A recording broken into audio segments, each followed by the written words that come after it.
all. I, Durva Vishwasrao, the member of Enactus, the Management Club of VSIT, welcome you all to today's session. So let's start getting familiar with our beloved college VSIT.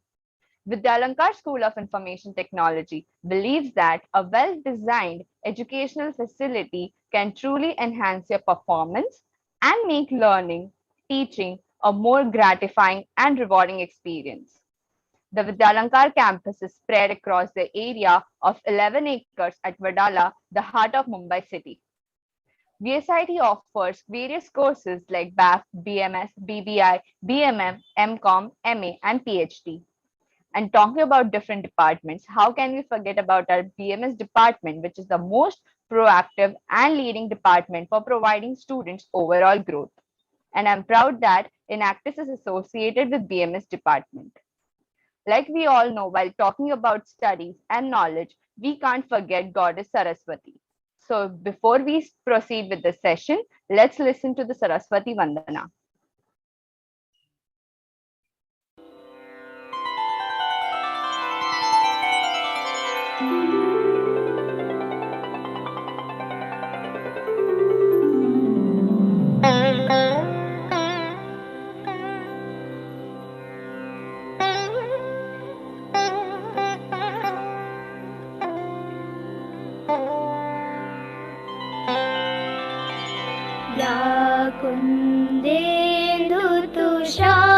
कुन्देन्दुतुषारहार धवला या शुभ्रवस्त्रामृता या वीणावरदण्डमण्डितकरा या श्वेतपद्मासना या ब्रह्माच्युतं शङ्करं प्रभृतिभिः देवैः सदा वन्दिता सा मां पातु Saraswati Bhagwati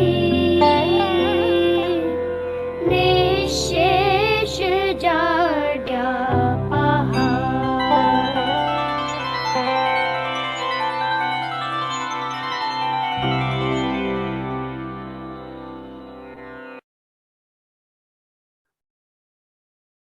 With the seeking of blessings of Goddess Saraswati, let's start with our session. So here are some instructions that one needs to follow during the event. I request everyone to kindly keep themselves on mute.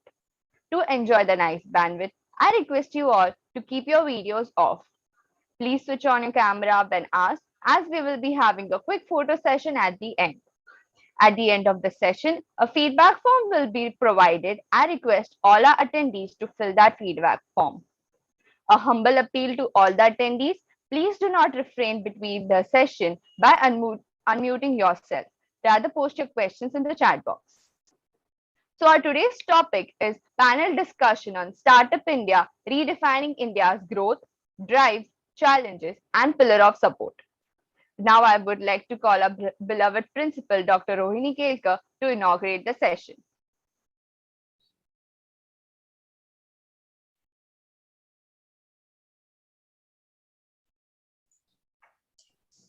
Good morning, everyone. I welcome the resource person for this particular session, Mr. Rajesh Ratnam, Dr. Lakshmi Kavita, the Chief Academic Officer of VSIT, Ms. Gunasundari, the HOD of BMS Department, Nisha, the Deputy HOD of BMS Department, all the organizing committee of Enactus, and my the HODs and teachers from VSIT, and my dear friends. It gives me a great pleasure to welcome you all this morning for this panel discussion on a very, very, very pertinent topic. The topic of Startup India, redefining India's growth drivers, challenges, and pillars of support. What other would have been an apt time to have this type of a panel discussion? Honorable Finance Minister has announced lot of schemes and facilities for the startups. In this current COVID environment, the startups are coming up. I'm sure all of you must be watching a great program like Shark Tank, where the so many different varieties of these startups we can actually see and get motivated by the by such live examples. And under this scenario, I'll be really, really very happy if our students, not just BMS, but all our students take initiative to start a new venture. College will always be happy to guide them. We also have our partners, like today we have NSDC, who have been in association with us with this particular program. We have the people like Mr. Rajesh Ratnam, who are at invitation from us. They are ready to come and spend their valuable time with us, our students. And we have such good supporters for our college, and that is the reason why we can organize these kinds of programs, and large number of students try to take advantage out of that. But I would really like to request the students, if you have good proposals for the startups, please come out. We also have an entrepreneur development committee. Your Madam Gunasundari Madam also is a part of that. So you can come out with these types of proposals. We will not only help you in advisory way, but we can also try to help you raise money, allocate funds for the ideas which are really good. And with this note, I once again welcome all of you, and I wish you all the best to have this international panel discussion today and tomorrow. And I'm sure all of you will very seriously take a note of this activity, attend this activity, and get motivated by the advisory words of the resource persons which we have. So with this, I declare that the panel discussion, international panel discussion, is inaugurated. And I once again welcome and wish you the best for this activity.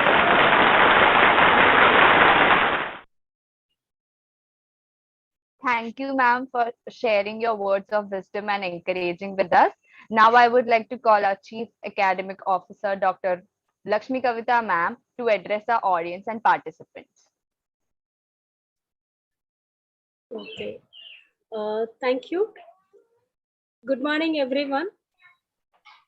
I hope this 2 days panel discussion program is very much informative and useful to you all. Like ma'am said, so this is to boost lots of startup and to bring out the talent what you are having, right? We want to if we feel proud if we able to produce lots of entrepreneurs from VSIT.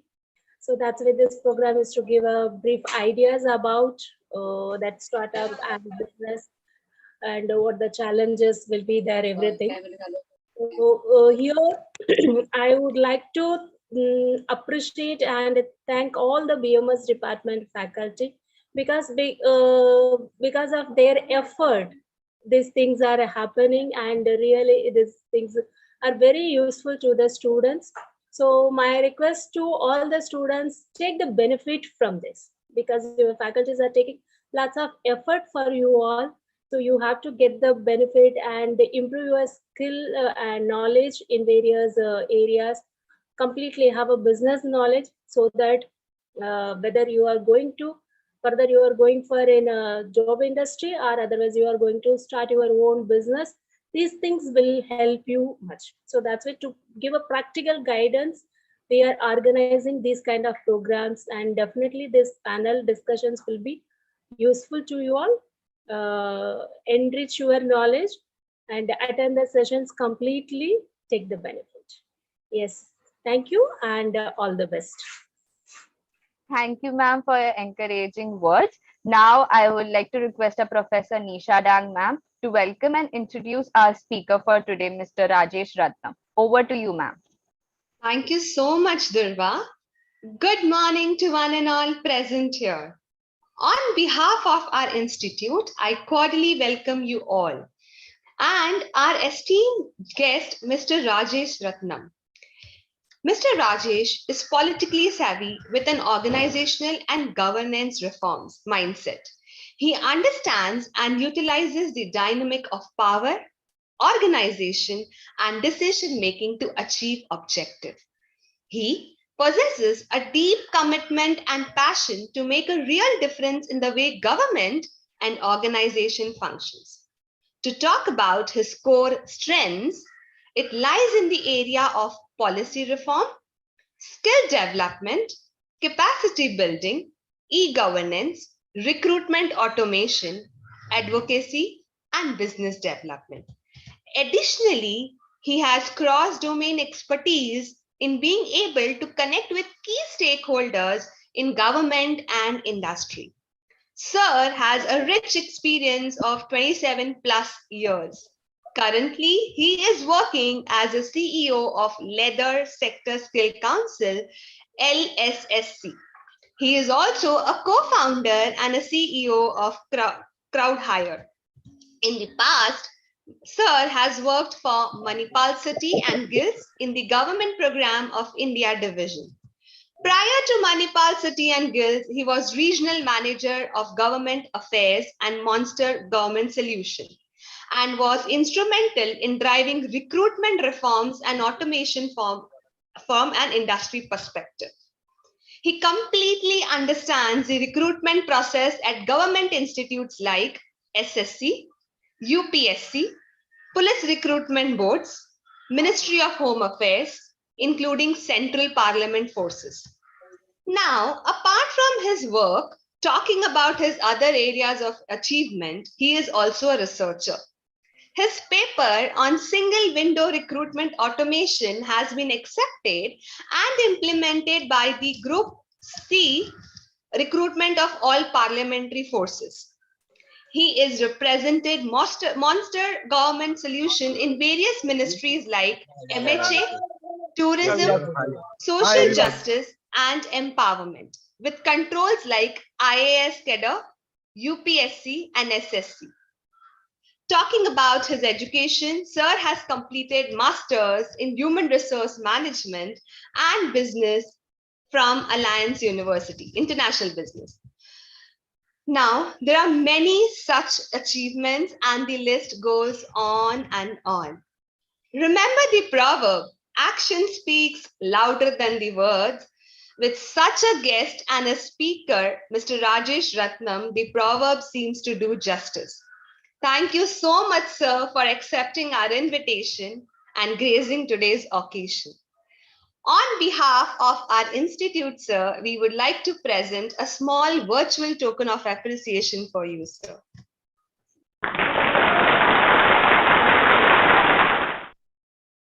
Thank you so much, sir. Over to you, sir.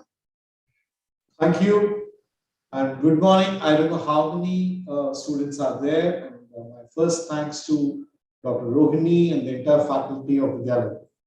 So I don't want to take much time into speaking about me or why I'm here. Let's get into the purpose. I'm very happy first the meeting the students at the right time. Just the beginning of academic, people are finishing their college, and it's the right time to talk to them about startups.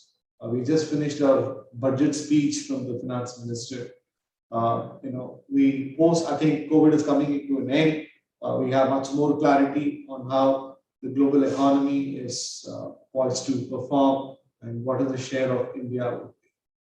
So the topic has been amazing. Startups. So quick introduction, let me tell you, because there are some names given over here. The background is the government of India, when it comes to startups, has multi-departmental, multi-ministerial approach. The commercial aspects of a startup lies with the Ministry of Commerce and the DPIIT, Department for Internal Trade. So now what happens, the Startup India program lies under this particular department. That you need to be aware of first. And I represent NSDC. I'm one of the CEOs in NSDC representing various sectors. So I represent the leather sector, which employs about 4.5 million people. The economy of the leather product, non-leather product industry, footwear industry put together should be about 40 million USDs. So you can understand the size of the business, both formal and informal. So the challenges in startups, I think, the opportunities, what we could really get prepared to do, having a startup, meaning the current condition, you see, the clear drivers for today's startups are the demand. This is the ever seen highest ever demand in this region. Globally, we are one of the largest consumer in various products. So demand is very high. That's the first thing you need to understand, why there is a need for more startups in India. Otherwise, government will not say come and start companies. The second point is the right time to for a startup to perform here is a lot of reforms have been done away in terms of the colonial laws of doing business. Typically, the ease of doing business as an objective simplified many rules, the number of filings, returns, compliance required to start an organization or even shut down in insolvency. You see, every day there are new reforms coming in. So starting a company is much easier. Yes, there are still work need to be done in terms of the insolvency. We would accept that, but it's a step-by-step process. So compared to about 10, 15 years before, it's much more easier thanks to Digital India initiatives. A lot of things are really done digitally. So ease of doing business, that is one reason for a driver. And more than all, globally the ecosystem is evolving. And if you see where India stands in that ecosystem, starting from state governments, institutions like yours, or large institutions like IITs, IIMs, they all have incubators. States are having their hubs, startup hubs. So it means there is an ecosystem.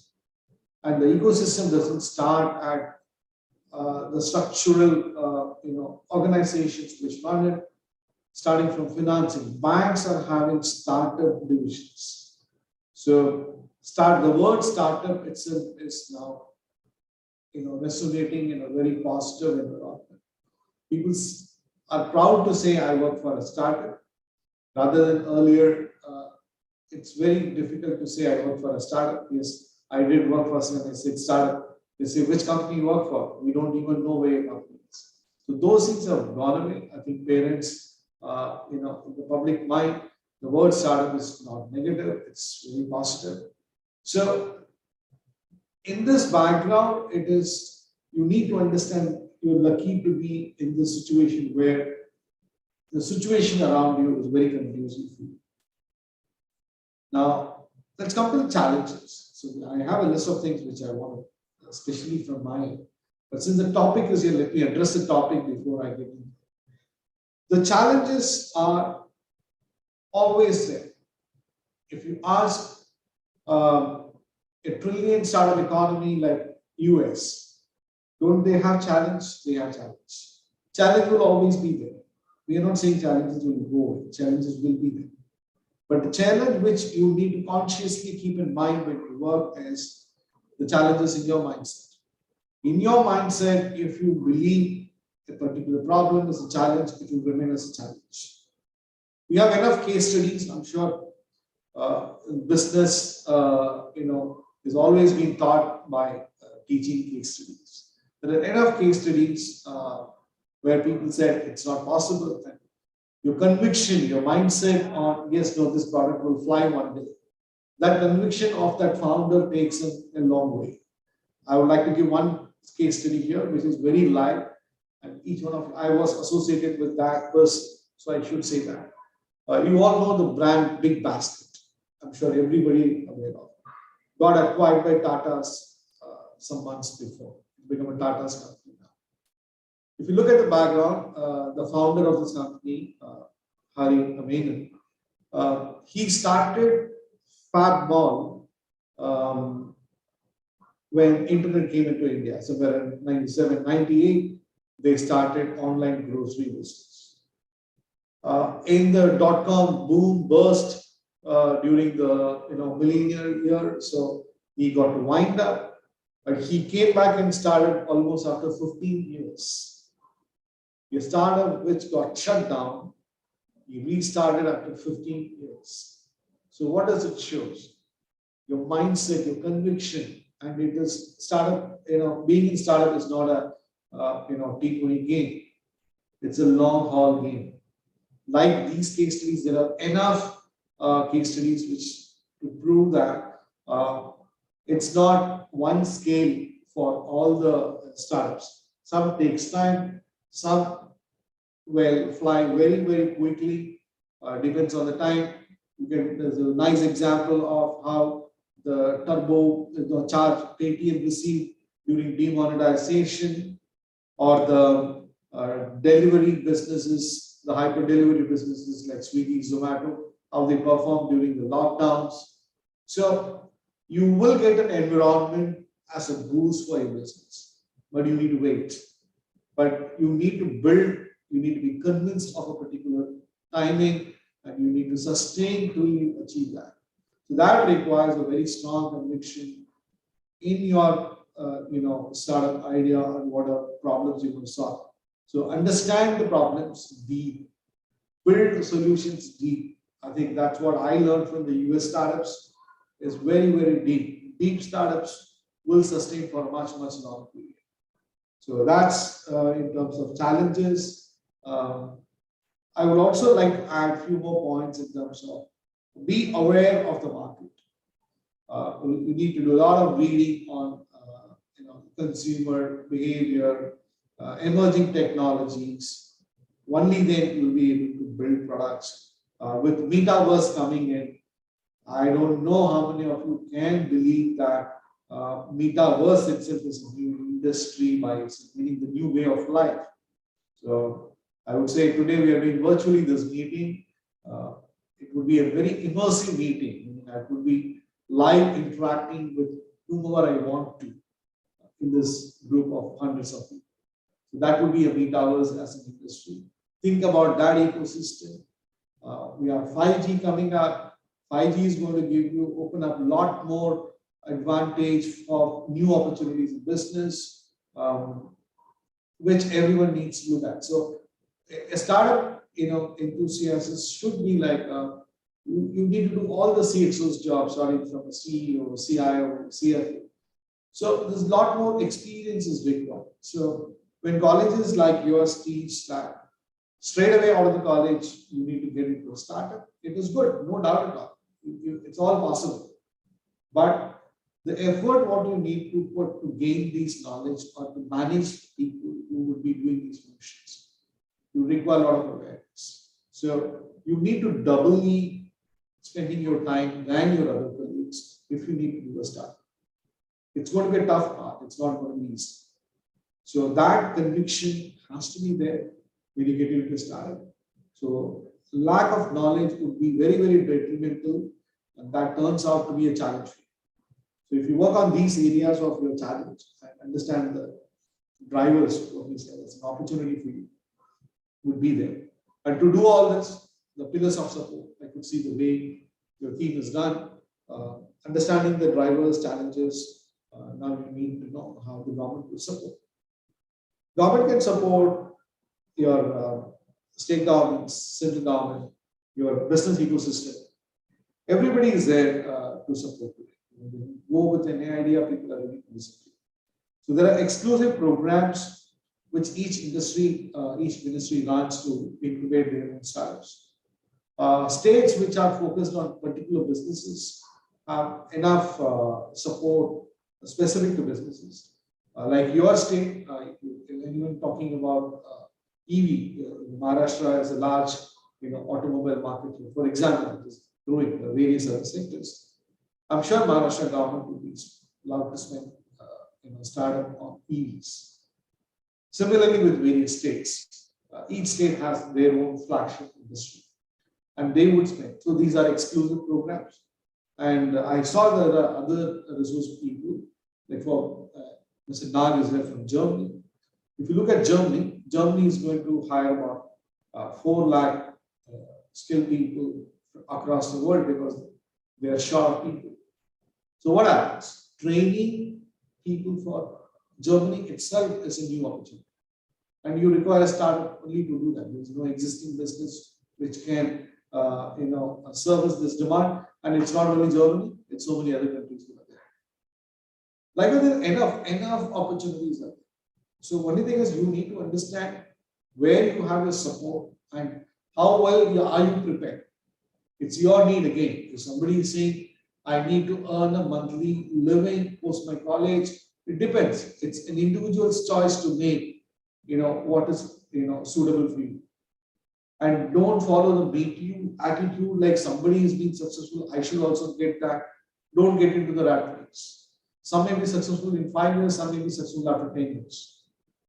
But you need to be successful. That's where I said, being in a startup is a mindset. Get that mindset right. I'm sure you have enough experienced faculty to teach the psychology behind being, required, the soft skills required to be in a startup.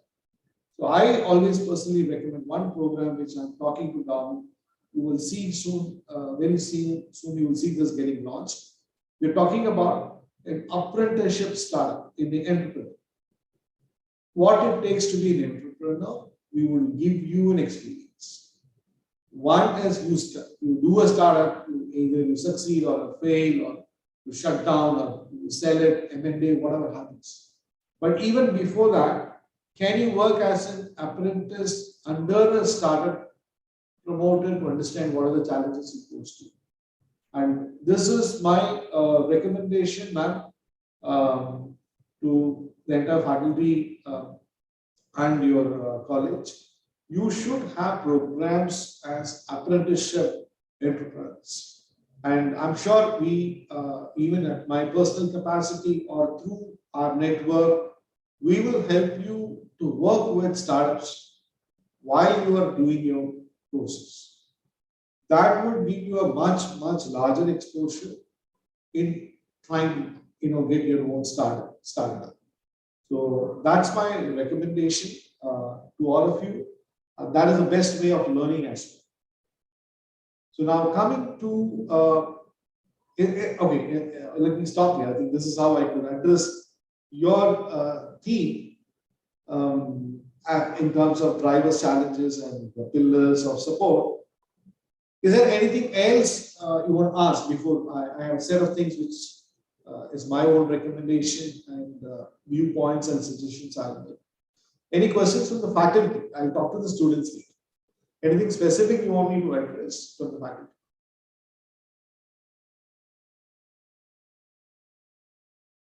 Shall I move on?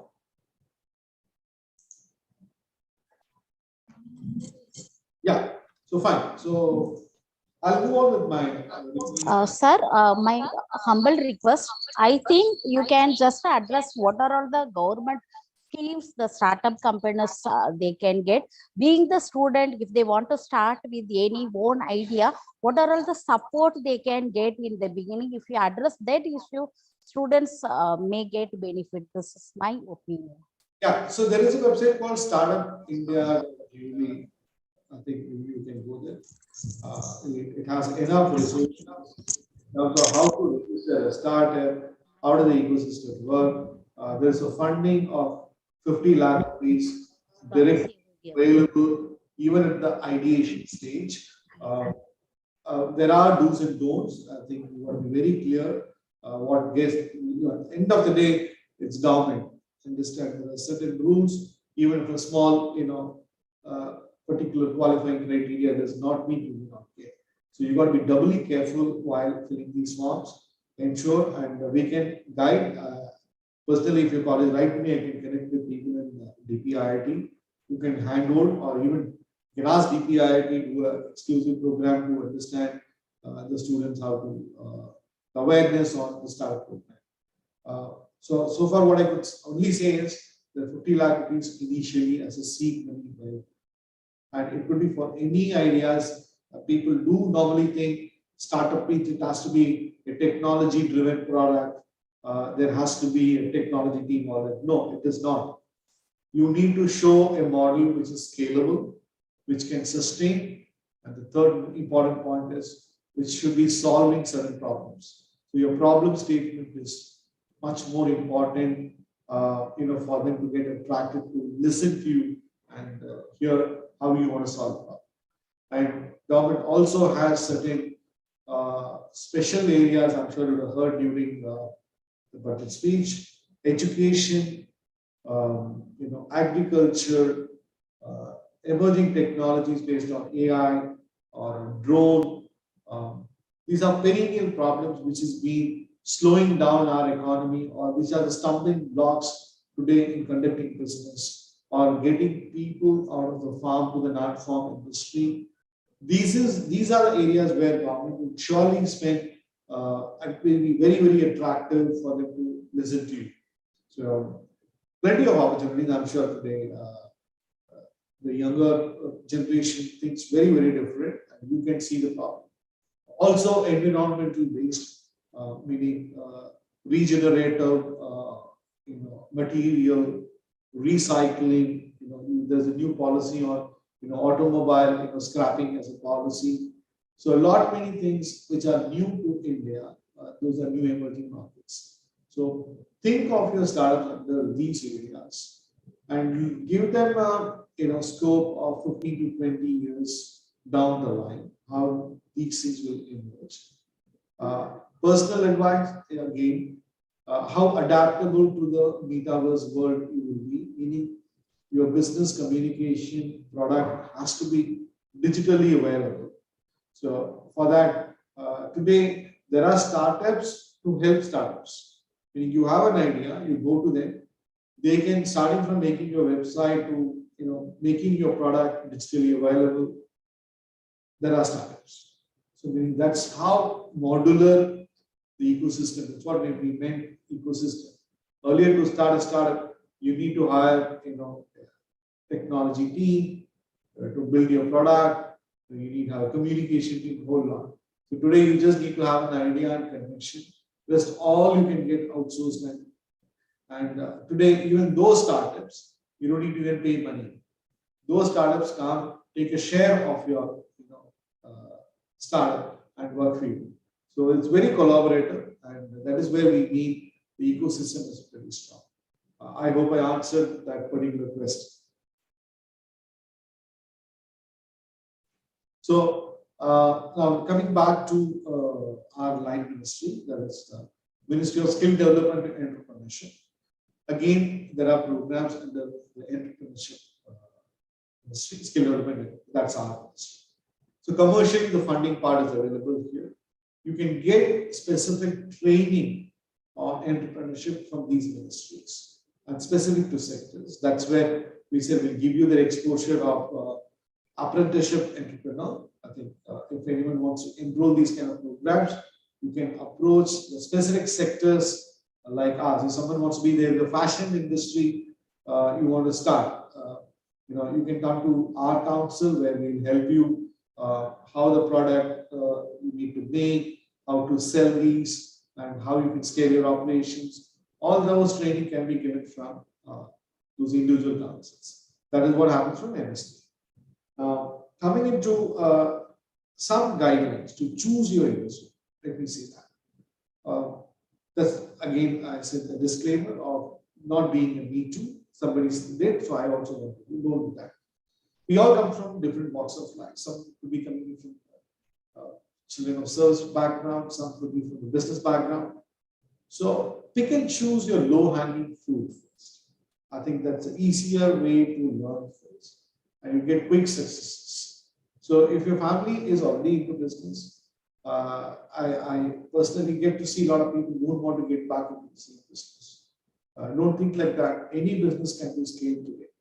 even if it's a mom and pop shop or family businesses, try and see how well you can, bring them into the new model of business. Today, emerging, they need to adapt to the new conditions. So your parents or your family may not know how to, evolve the business to the next stage. And that is where you come into the picture. So, and if your parents are in the service sector, they may not be so, a strong proponent of you getting into a startup, do something on your own, but you need to convince them on the knowledge. So that is where the root of getting the exposure of the sector is very important. So you will need support across the people around you to make sure that you are in a conducive, environment to perform. That's more important. Third, globally, there are enough examples. You need to learn how this particular sector or how these problems are solved in another region. If you go to any investor, that's the first question they will ask you, how this problem is addressed in these countries. Especially they would benchmark the Europe and US markets, or some cases in China, how it is done. So educating yourself on a particular piece of problem, how it is done, and you don't need to give the same solution back into India.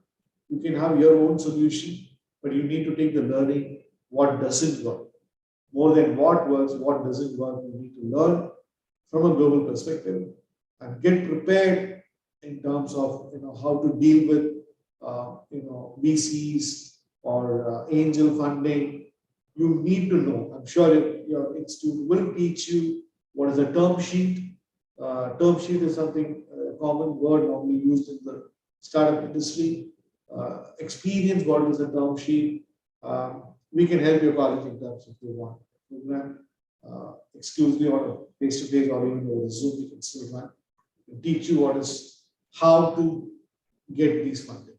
That itself is a separate subject. You should learn those. I think last one more point. Let me put across. This is, I did mention this, but a little more emphasis on this. That's about mentorship. We lack mentorship a lot. We don't believe, the moment we believe my idea is big, we don't seek much of advice, we jump into it. Choose your mentors. Mentorship is something very new to India, and people who have practiced mentorship has been very, very successful. I'll give you an example of what is being in mentorship. You go and work as a EA, that is an executive assistant to a startup, founder. That is, you get mentored there. You may have your own idea, you may want to come out later and do what you want. But those kind of mentor you need. Though they may be, go and work for them, don't even expect a payment. But the learning what you get there is lifelong. I've been mentored by some very, very successful people in life, and those learnings don't come from books or internet. It's an experience. So choose your mentors, build your network. Virtually, how much ever network you build, it's not enough. You need to be working with it. So that's one important point I want to pick through. Yes, I think I consolidated more or less most of the points. In terms of governance, in terms of getting funding, we showed you which are the ministries you can get. And the quality, what you need to have, I kind of summed up. How to build on your ideas, how to wait for the gestation period, how to benchmark your services, your products globally, and which are the emerging sectors. I think these are the key points. Otherwise, it will be a huge dump of information. You'll get lost. So I try to put this in this perspective so that you can focus on compliance, choosing sectors, how to enter. So I only try to show you how you need to enter. After that, it's up to you. And it depends, each one of you. I wish all of you will be successful. It's your efforts. Thank you.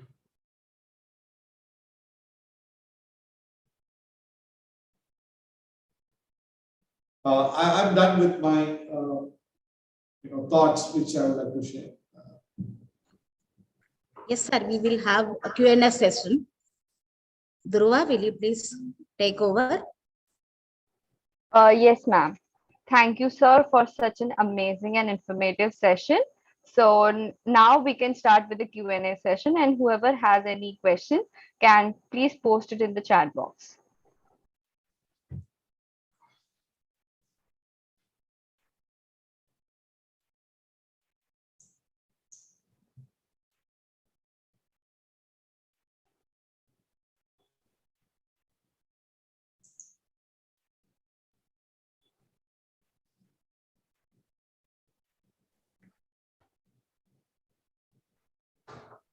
So, sir, the first question is, what is the effect of Startup India scheme?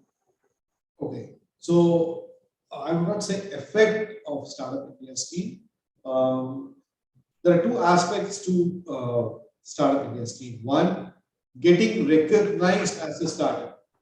Meaning, when you are recognized as a startup, advantage is this particular sector is being on the eyes of the government, meaning it goes through a validation. Meaning your own country, I talk globally, because today anything you build needs to be for global market. Don't build anything for a very specific small market, then scalability becomes an issue. So when Government of India recognizes your startup, meaning that itself is a validation fee. So it's a branding fee. It's like how you say make in India or make in whichever country. So that's the first part of the effectiveness of the startup. Number two, financial aspects. If Government of India sees that they need to put in money into the startup, they would put in that money, and it's a pure grant. The first 50 lakhs is purely grant. This money need not be even returnable, and that's the best way. Meaning you are again a recognition that it is a business to government is looking for. Meaning that space is growing. So that's what I mean by effectiveness, or probably I don't know what the question meant. If you're asking for the outcome, yeah, there are hundreds and hundreds of startups which are already gone through both the stages. Initially, government only did recognition; they did not give the funding. Now we recognized, and then we started even funding it. So both has happened.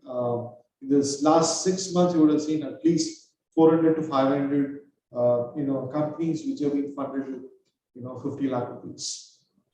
Then how can startup in India revive the economy? Absolutely, government talks only that.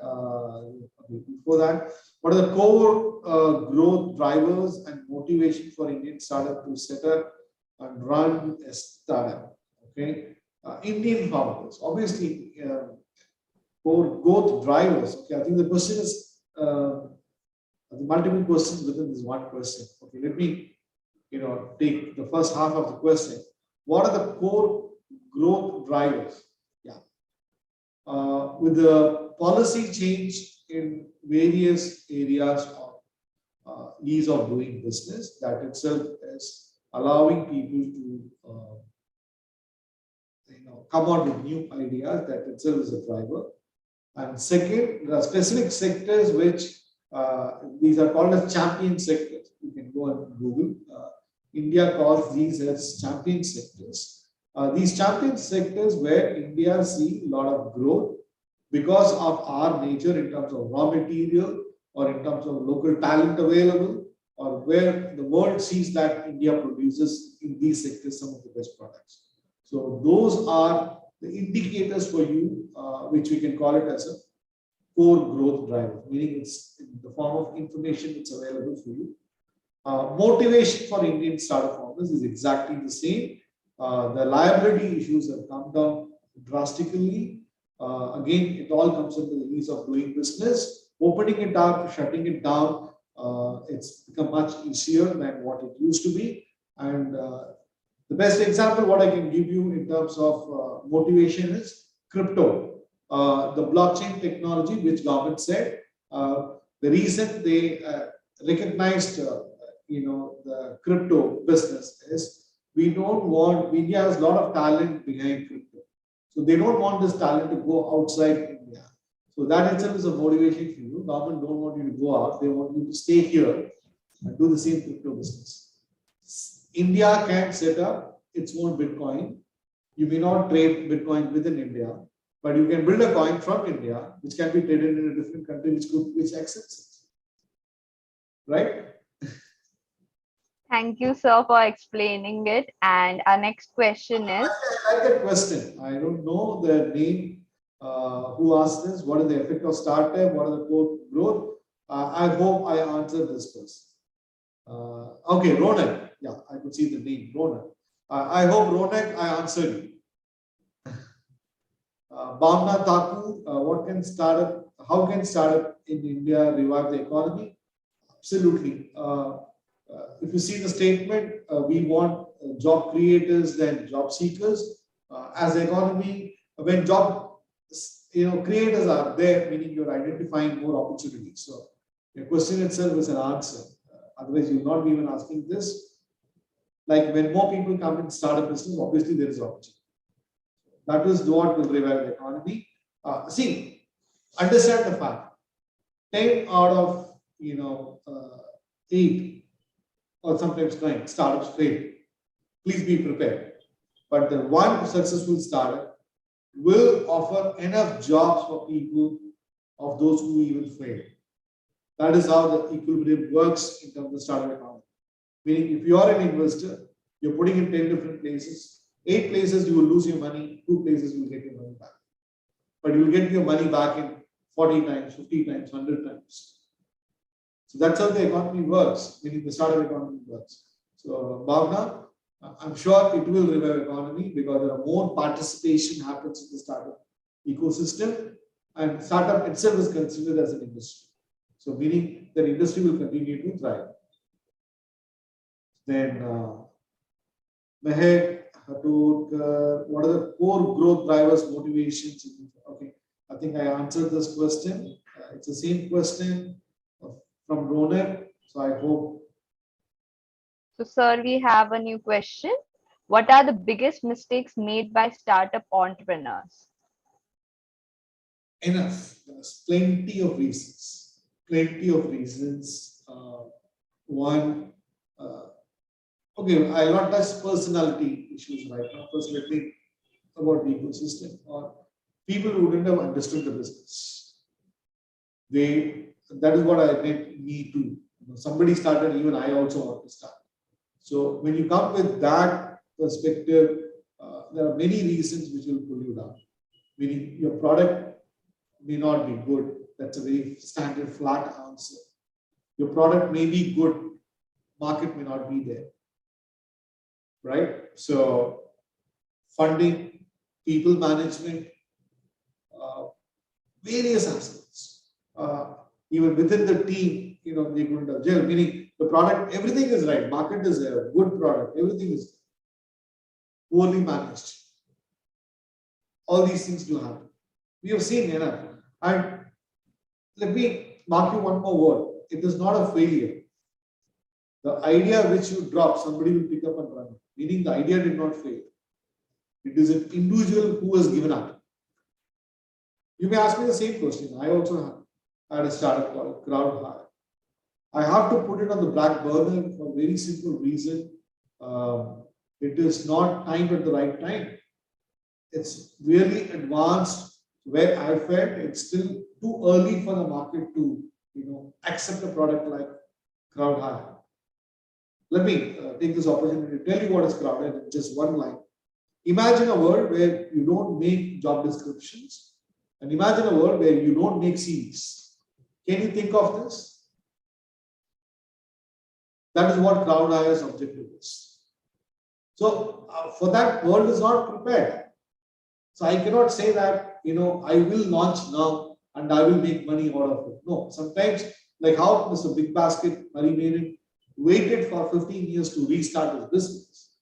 I need to wait for the right time to start. India is not, meaning the world is not evolved till even today people ask you, send me your CV, correct? Right, sir. That will go. As per my study, that day will go one day. People will not ask you to send your CV. It's a different world altogether. Exactly. Nobody can make a job description. Meaning it evolves. What I mean to say is something else replaces that. Anyway, I don't want to talk about proud I here. I'm here to answer your questions. Thank you, sir. So our next question is, according to you, what is the main roadblock for Startup India? Is it finance or competing with settled market players or politics, etc.? So Startup India is not a failure. For sure it is not. It is only clearing every ground after ground. But you need to understand, end of the day, government speed may not be expected as what you normally. Even I may not like the speed in which the government works. Everyone wants a government to be working like an ATM machine, but it doesn't work like that. We are the politics drives our country in such a way it could be slow. But one thing is for sure: the leadership at Startup India, the officers who lead it, are really dedicated towards this. Some things happen slow, but it happens slowly. But you have at the state level, you need to look at. I think I could see some question on incubator. There are states which are developing startup hubs where they'll give you the facility of a single window system where you walk in there with an idea and you can do all those. I found that in Telangana. I think Maharashtra, I'm interacting with some of your industry. They're also coming up with some kind of hubs to incubate startups. So that's a basic incubator. So your views on Shark Tank, one of the shows once talked about funding process was even we have other funding processes. Yeah, absolutely. There are many. It's not only Shark Tank. There are hundreds of platforms like this where you go and pitch and you win funding. So you should go for all those. And specific sector has a group of investors, and you should look at those. So that is what I said. Research deep into your sector. There are people who will invest inside their sector. So, for example, a TVS or a Hero Motors, they incubate a lot of startups within the automobile domain. So, don't shy away approaching people within your sector because they are the one who have the money. Like Tata's have invested, in what is that company called? Your Story. Why? Imagine the Ratan Tata has put his personal money on Your Story, right? So you need to think because Your Story basically clears the communication channel for the particular sector. I hope okay. Thanks for answering. That's right. That's from Shreya. I guess we have finished with all the questions now. So thank you, sir, for answering each and every question and clearing their doubts regarding them. So now I would request Professor Sagar Gaikwad, sir, to deliver the vote of thanks. Can I answer one more question? The person. Yeah, sir, it's okay. It's totally fine. This is from Ashutosh Kamble. I think I did speak about this area of small businesses. Small businesses facing online businesses. You need to adapt to hyper local. I hope you understand. AK means okay. Ashutosh, you understand hyper local. So what happens when a large online company startup something? They use this omni-channel small businesses as their partners into the business. So you need to get adapted to the business, and that is the way of protecting a small business. And from there on, you may start thinking about how to build small businesses. Will continue to thrive. Only thing is you need to get adapted to the ecosystem. And easiest example for you to understand is Oyo rooms. Because Oyo rooms come in did not mean that other small hotels need to shut down. They got into the system of Oyo rooms. And I can give you 10 different examples from various sectors. Let it be manufacturing, let it be services, let it be knowledge providing, or whichever way it is. That's the way it is. M&A is the way of life.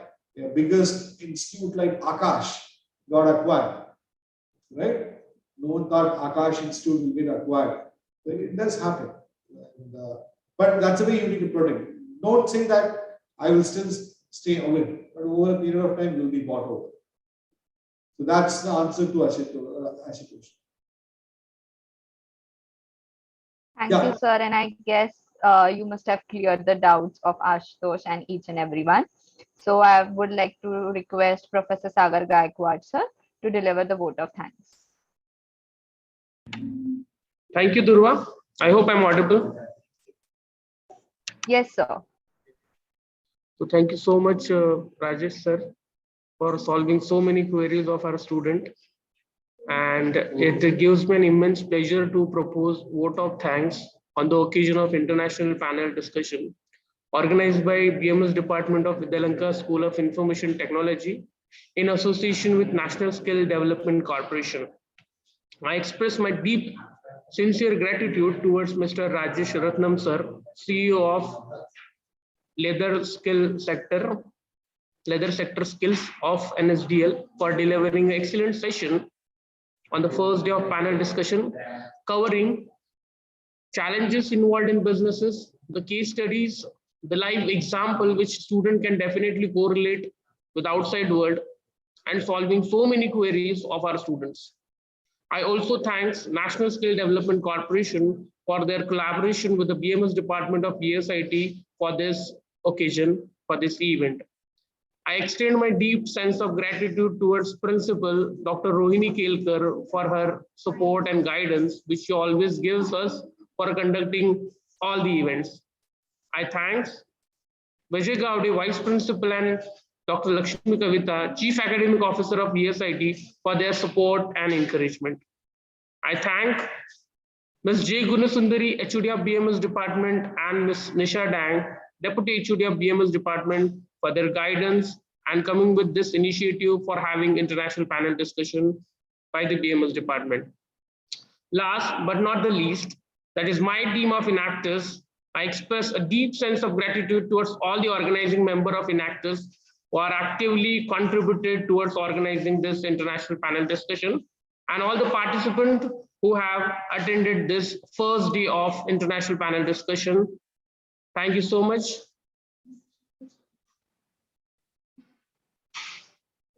Over to you, Durva. You're on mute, Durva. You're on mute. I I'm would like to sorry. I would like to request all the attendees and thank you, Sagar sir, to switch on the camera for a quick photo session. please hold for a minute. Okay, ma'am. I would like to thank Rajesh sir for accepting our invitation to just guide our students regarding the Startup India schemes. Sir, before I just we wind up this session, I would like to tell you that in VSAT we are having very active e-cell, and many of our BMS students, they are having their own business. So your session would have given them very clear idea why there is a need of business mindset before anyone they think about starting any business. And very well you said that there is a need to understand the business ecosystem, and there is a need of understanding what are the opportunities available at international level in order to build a business model. And you have explained very much clearly that the business model should be at the international, that is the quality should be at the international level whenever anyone wants to start with experimenting their ideas. And sir, you very well said that what are all the guidance are given by the government from their side, like mentoring, training through apprenticeship, training cell. Am I right, sir? Yeah. I got an apprenticeship entrepreneur. Yes, sir. So I hope we want to take the ESL of ESIT to the next level with the support of NSDC. So we hope forward for such collaboration in future. Sure. Our support will be there. Our continued effort will be to partner with you to help the students. So thank you very much, sir, again for the enlightened session. Thank you, sir. Thank you so much.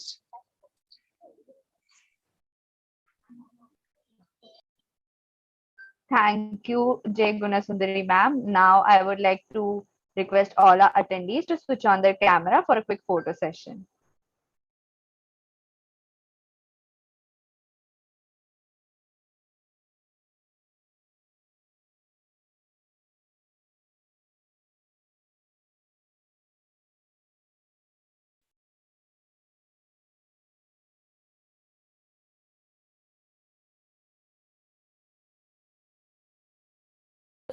Ronak. 1, 2, 3. Smile.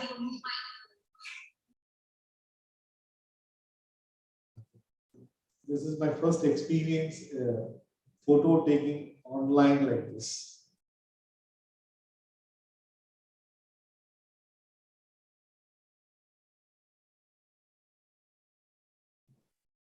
Done. So now we are carrying our memories in the form of soft copies now. Yes, everything is going digital.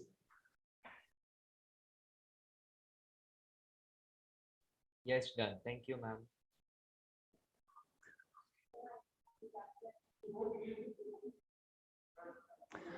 Students, you please wait. We will be starting the next session in 15 minutes. Okay, again, the next session will be starting by 11:30.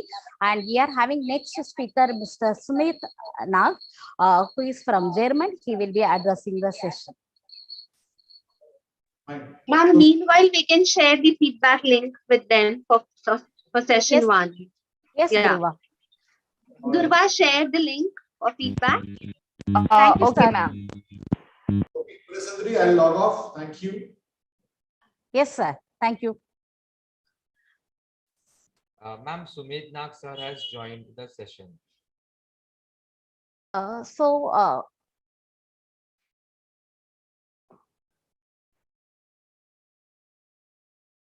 Shall we continue? Good morning, sir. Good morning, sir. This is Professor Gunasundari.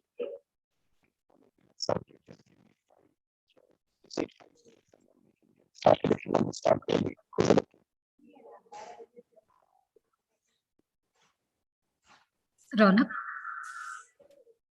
Yes, ma'am. Ronak, share the screen, beta. Yes, ma'am. Kunal. Yeah, second session PPT. Yep.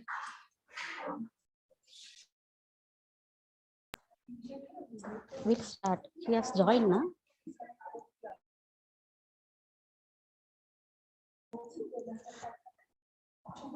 Good morning, sir. Can you hear me? Sir, your voice is not much audible, sir. Just check quickly. Okay. It is breaking. Second.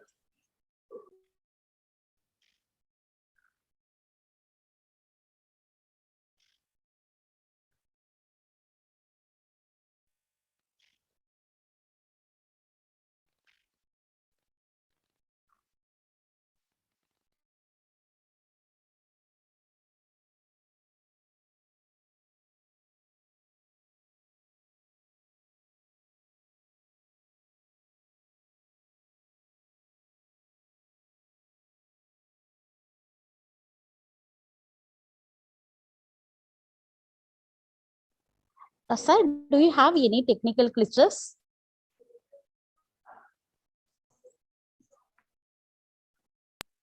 Hello, Sumit sir.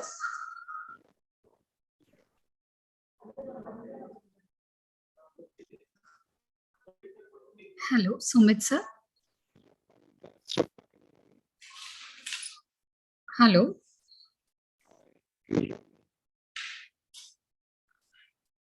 Sir, we are not able to hear you, sir. Your mic is on, but we are not able to hear. Is this better? Yeah. Now it is better, sir. Yes. Okay, good.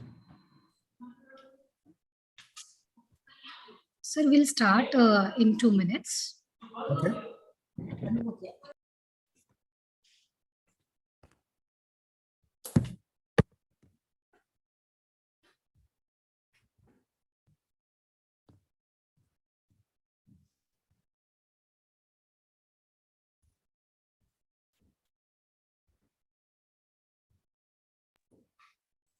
Yes. Hello, sir. Hello. Morning. Good morning, sir.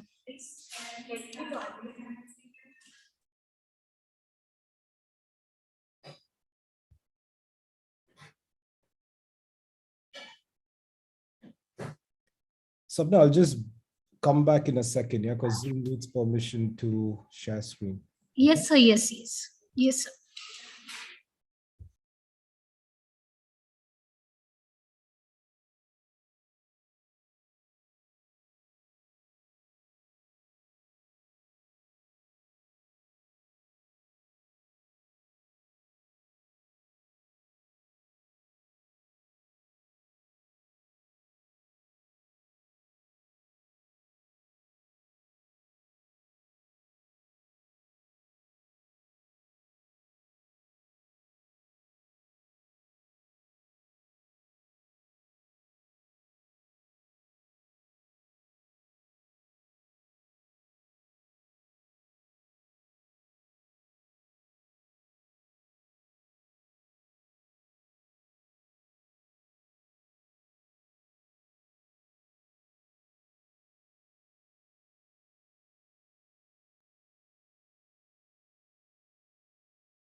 Hello, am I audible now?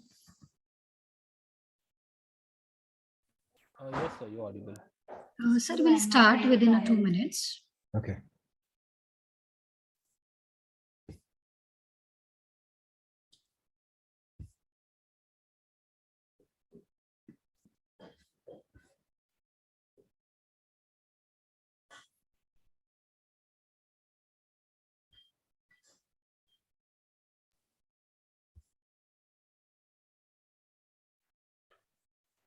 Good morning, sir.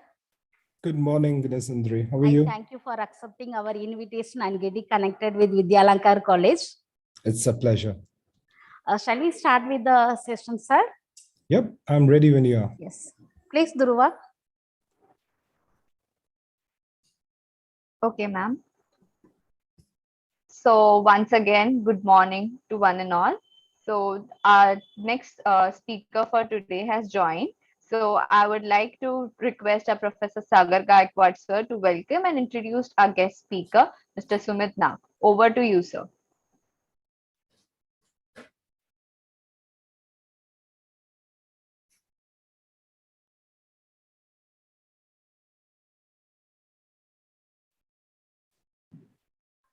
Sagar sir.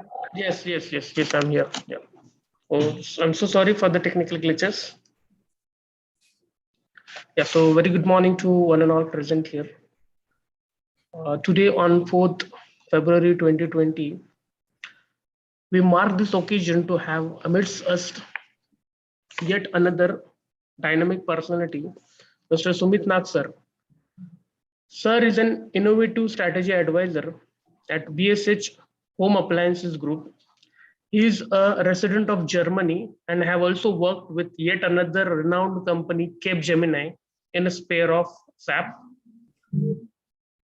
Sir has attended Stanford University, Graduate School of Innovation, and also have a BE degree from University of Mumbai. So student, this is indeed a lucrative opportunity for you all to leverage on the insight that Sir will provide to us. I'm sure with this knowledge and expertise, with his experience, we will be benefited a lot.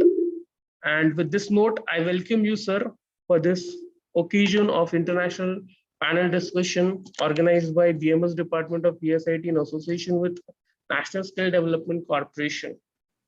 And we also would like to present a small token of appreciation. Please accept that we have that virtually.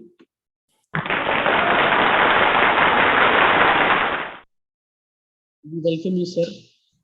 Over to you, sir. Brilliant. So firstly, thank you very much for the opportunity. So I've very rarely connected with students in India. I have been in touch with a lot of international students and a lot of startup hubs across the globe. So thanks for the opportunity, first off. My name is Sumit Nag. My father spelt it wrong and the Germans have resorted to Schmidt. So it's okay, you call me Sumit, is fine. I grew up in Mumbai. Then I moved to Scotland where I started my startup. I sold it in 2015. And after that, I was also head of innovations director for Capgemini.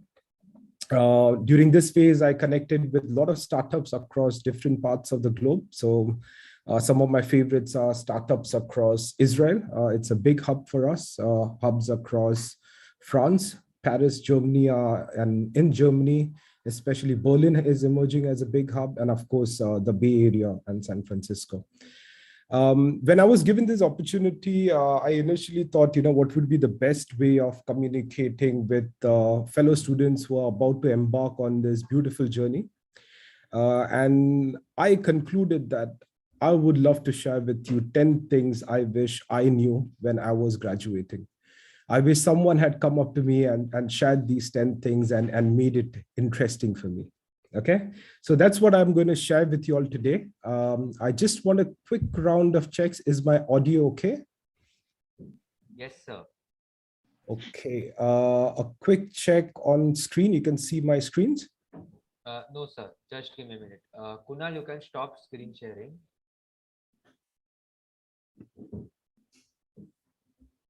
Sir, can you share now?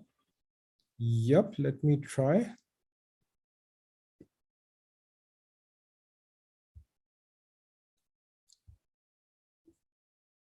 Let me know if you can see my screen. Yes, sir. Okay. Does it show a keynote presentation? Yes, sir. Good.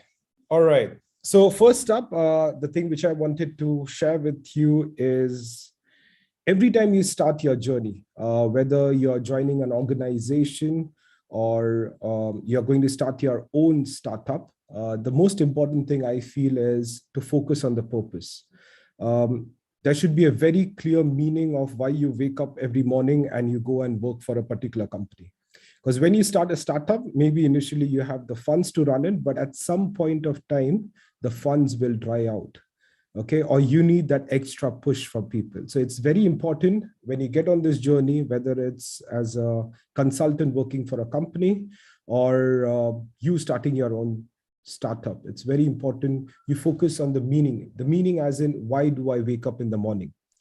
Most startups or organizations tend to focus on the money because it's very, they are very curious about at what point they will mend the curve and at what point they will start generating revenue.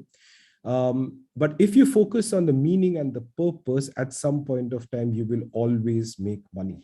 So if you take some examples, like when Google started, they were very clear about things. They wanted to democratize information. Even till date, if you go onto the Google site, you will see just one search bar in there. It's very clear they wanted to democratize information. When you go on eBay, they wanted to democratize commerce. They wanted one place where everyone comes to look for shopping. Okay. Of course, we have a lot of competitors in the space right now in India as well with Flipkart and others. Apple, they wanted to democratize computers. So it's very important. These are things that will drive you when you wake up in the morning, that I am on this journey to democratize commerce or democratize computers. In fact, yesterday, I think Tata, when it took over, I just took a note of the message he said, because it was a very crisp message. Tata took over Air India, right? And yesterday, Mr. Ratan Tata sent a message. And in his message, he made it very clear what's the mission for them. The mission for Tata is to become the airline of choice in terms of passenger comfort and service. It's a very simple, crisp message. This is what every Air India employee should wake up to try to make it happen. Okay. The next message. Okay. There will be times when you will have to communicate, whether it's in the form of marketing, whether you want to prepare slide decks, whether you make PowerPoints, you communicate in emails, you might have to write a mission or a vision statement. The most important thing I feel when I started as a graduate walking into the private sector, I used to write long emails. Trust me, nobody has time to read those long emails. Keep it crisp, keep it highlight things if it is too busy in content. Even when you're making a presentation, if I had put a lot of text on this slide, a lot of pictures on this slide, your focus won't be on the content or on me. It would rather be on the content which you're reading right now. So one of the most important things once you get in the industry is try to keep communications crisp. I'm also fine with you guys asking questions. Yeah, if you want to at any point of time, and just keep things a bit interactive. One book I'd recommend, this is from my professor at Stanford, Jennifer Acker. It's called The Dragonfly Effect. So during this presentation, I might share some books and tools with you, which I felt were very useful for me.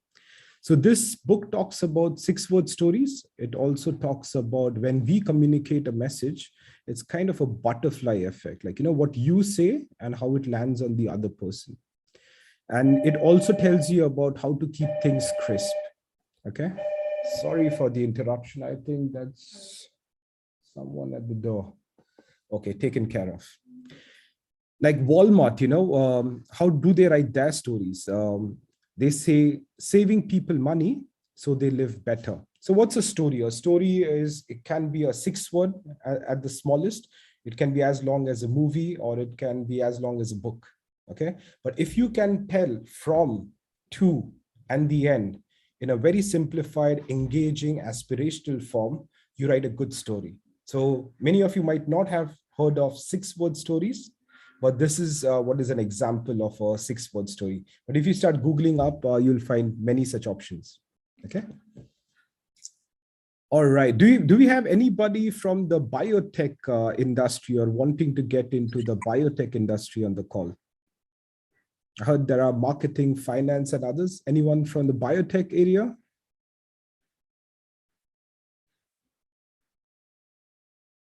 Marketing, sir. All marketing. Okay.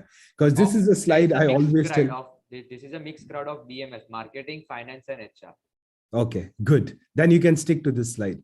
So this slide talks about don't try to be perfect. I have worked in various cultures. And if you look at any German product, it has been tried and tested 1,000 times. Before you get a BMW car on the road, it's been tested across all the continents for at least 4.5 years. Only when it's tested is when it's delivered to you. But a problem with this philosophy is, and if you compare it with Tesla, Tesla didn't wait for the battery to be perfect. Tesla didn't wait for the user experience to be perfect. Tesla went in, got on the road and collected data. And one of the reasons why Tesla is ahead of all the big German, American, French car makers in the electric market is because they have been collecting data and they have been improving day by day. Okay. So this is also an idea is what we refer to as a minimum viable product. If someone comes up to you and says, design the car for me, okay, don't think of getting everything right. It's okay if the sound system's not on it. Get the engine in, get the wheels in, try testing it, okay? So if you are inventing dog food tomorrow, don't spend a year designing the recipe for dog food. Get it out in a month's time, closer to what it should be. Get the dog to taste it. If the dog doesn't like it, you have at least not wasted a year designing it. Okay. So my third message to you all is don't try to be perfect. Try to get into this MVP form, and you'll hear a lot about MVP, especially if you're in this design thinking space, agile space, or also in the innovation space. An MVP word, as in minimum viable product, is one of the most abused words in this space. Okay. So clear message here is, don't have to be perfect. Create something revolutionary. It doesn't have to be perfect. When Tesla came out, the battery could only last for literally 50 minutes.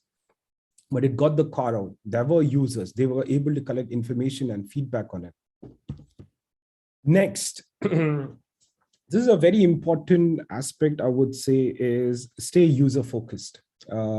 Often what we see is you will try to typecast yourself. You'll say, okay, I'm a marketing person. I don't need to talk to the user. I just need to talk to the business I sell to. I just need to talk to the client. Being grounded and being closer to the user will always allow you to understand what their problems are. Now, this word is also a very abused word in the industry.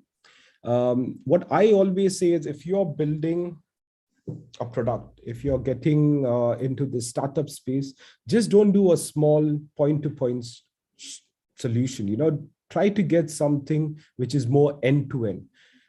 If you are designing, for instance, a cab service, try to ensure everything is end-to-end, right? From the user logging in to you finding the location, to the car coming, to the communication happening, everything end-to-end. Also with things like communication that happens before the person gets the cab, during the cab, after the cab. So it has to be end-to-end. So previously there were solutions which would only allow you to book, but then of course, the call center service rate goes up, and of course there are challenges during the service, after the service. So always think end-to-end. So every time somebody tells you to be user-focused, how would you go about it? There is a tool I tend to use a lot. I call it as my delight graph, okay? And what you see on screen is an end-to-end process of a person called John Doe, is what we refer as the user persona of the person. We try to collect information about John Doe, what he does, what he likes, what his life is like. And this is an example of an experience booking service, which we worked on at Stanford. So I just thought of nicking that slide to share with you. So what you see on top here are the different steps of the process. Like, what does a person do? He comes on Google and scans the web for events on various applications and platforms. Then he tries to look at experiences that are not catered for his interest, okay? Then he shortlists experiences, then he checks prices, then he goes on and on and on, okay? So what I'm trying to show here is an end-to-end process. I'm not just saying, on Google, I will put an application where someone can just shortlist experiences and then they can go on to another site and do the booking. Okay, I'm trying to provide an end-to-end experience, because trust me, if you built or started a startup which just did shortlisting of experiences, somebody will come in and do a better job on you, and you will be bankrupt very quickly. So try to penetrate the industry and penetrate in the form so you are kind of more end to end. So whoever is the competitor will take longer to get you out of the industry. At no point think that if you have a patent, you are safe. Trust me, patents are never safe. Firstly, it takes good 5 to 6 years to get a patent. And once you have got the patent, it's very difficult to compete with the likes of Microsoft or any of the big industries. And the odds of you being successful are very less. Very rarely you'll see a news of Microsoft paying 60 million to another startup, because they are very, very rare. And the fights are on almost on a daily basis. Okay. Next message for me. This I've learned a lot from the German culture. Once you get into the industry, always be prepared. Okay, there will be opportunities where you'll have to do things for the first time. You don't know how to do it, where to start. What's important is to foresee that such an opportunity can come to you. Never say no. Always be honest and say, I've never done this before, but I would love to do it. Me as a consultant, I hate to see an attitude where someone just puts up their hand and says, I don't know how to do it. Okay. In my career, there have been many a times a situation where I have been given at 31, I was the youngest director with Capgemini, with an employee of probably 180,000 employees across the globe. I didn't know what to expect or what to do. I was asked to lead up this innovation exchange. It is probably one of the highlights of my career, where I could head up an entire lab, which was based out of Munich. I didn't know how to start. Of course, there were other hubs which were doing something similar. And these are times I always resort to something which gives me a structure and planning. So I recommend this book. It's called The New Leader's 100-Day Action Plan. And this is in a very generic form. It covers every angle. It covers things like marketing, it covers HR, it covers onboarding, it covers change management, it covers how you set up mission and vision. So if you are to start a startup tomorrow or a new role in an organization, I would say start with this book. It's a good end-to-end book. It's also very much an easy read. And it will definitely help you. It has helped me, and I recommend this book to many people as and when they join a new role or a new organization. Okay. At all times, try to have a structure. Everything that you do, there are various frameworks out there. Have you all heard of design thinking before? Any of you?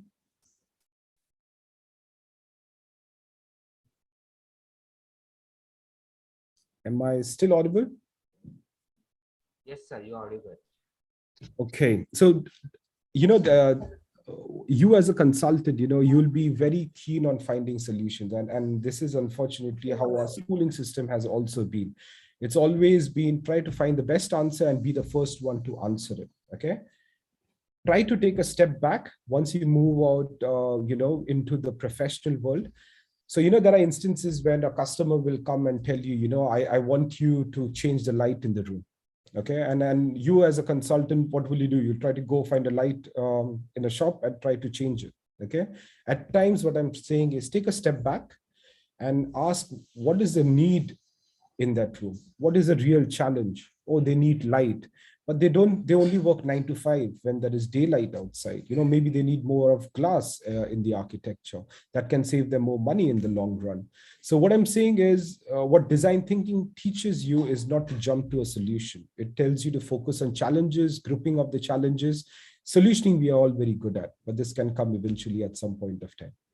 Okay, so try to look up also on design thinking. There is also a format from Google called Google Design Sprints, which is also a nice 5-day condensed format where we also tend to design a product or at least get engagement with the user in 5 days time. So and it's a very nice format because in 5 days time, you're able to think, bring your ideas to life, test it with the user and get feedback. Okay. Next. What I say is think blue ocean. Every time you start, if you're designing a product or any such thing, think blue ocean and take a significant leap. Because if you're not taking a significant leap, if there are 20 sweet shops on your street and you're the 21st sweet shop on the street, all you're doing is you're either competing for quality or you're competing for cost. Okay. You need to have something which is unique. Okay. And some of you will go and join McKinsey and charge your customers probably hundreds of thousands just to give a very simple slide which talks about uniqueness and value. So every time you design a product, you look at how unique is the product and how much of a value it brings in and position it.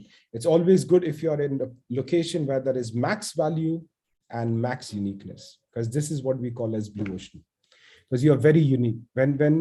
When smartphones came in with iPhone, of course, there are lots of competitors out there. It was blue ocean. There weren't many competitors at that point of time.